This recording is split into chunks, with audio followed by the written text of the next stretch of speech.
Hey guys, LevelCap here. Today I'm going to be unboxing and reviewing three products from Feenix. We have the Nashita mouse, we have the Autore gaming keyboard, and the Dimora mousepad. First up, we're unboxing the Nashita mouse, which is definitely elegant looking. It is a little bit larger. Now, depending on what your hand size is, I run generally a medium-sized glove, and this was a bit large for me. In fact, it seemed to require a palm-style grip for gaming, and that's something that I have left in the past. I'm much more of a hybrid grip or even a claw grip. A lot of mice these days give you the option to switch between claw, hybrid, and even palm grips, but this mouse is so large it really was difficult to try and run it with any sort of hybrid or claw grip. While in game, precise shooting was somewhat difficult for me as my hand wasn't really making any contact with the mouse pad, and that's a tool that I use for lots of precise aiming where I'm just using my fingers as opposed to my whole palm. Now, the mouse has a built-in DPI selector if you like to change your sensitivity while you're gaming or on the fly.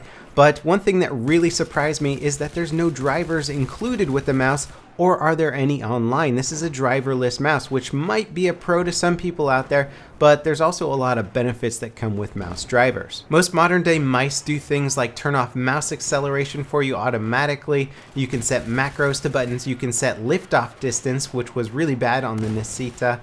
You can bind certain buttons to keyboard buttons, which is really good for certain games that don't bind to specific mouse buttons too well. There's a lot of features that I would consider to be honestly mandatory in modern gaming mice that come with the drivers, and you don't get any of that with this mouse, and it has a really high price tag of $97. Next up, we have the Dimora mousepad. I do like the simplicity of the Feenix packaging. I know aesthetics are a big part of their design process when making their peripherals, and it was a little bit of a disappointment when I finally took the mousepad out because it kind of looked a little cheap with this kind of glossy black finish around the edge. Now, granted, this is something that's entirely up to your personal opinion and doesn't really matter as far as performance of the product goes. But unfortunately, the performance of this mousepad really doesn't live up to at least the price tag of $36. It bows upwards, so when you put a lot of pressure on it, it actually kind of pops the mousepad down, which is just something I've never actually experienced in any mousepad before. The actual surface area of the mousepad was rough. It made a weird sound when you drag a mouse over it, whether it was the Nascita mouse or one of my Razor mice or a Rockout mouse. They both kind of made this weird sound as you run the mouse over the mouse pad, and it certainly wasn't a smooth, seamless surface. It felt like there was a lot of resistance, and not just resistance but inconsistent resistance, which is basically the worst thing you can ask for with a mouse pad. And now, last of the three peripherals we're looking at today, we have the Autore keyboard. This retails for a pretty hefty price tag of $163. Again, it comes without any drivers, so if you're expecting macros or custom key bindings or anything like that, you're not going to get it. There's no special keys on this keyboard. Visually, it is kind of a nice looking keyboard, very simple in design. It's got a special silk screen printing along the top of the keys there. There is no backlighting though, so if you're planning on playing late night in a dark room, you want to be able to see your keys better, this isn't going to provide it.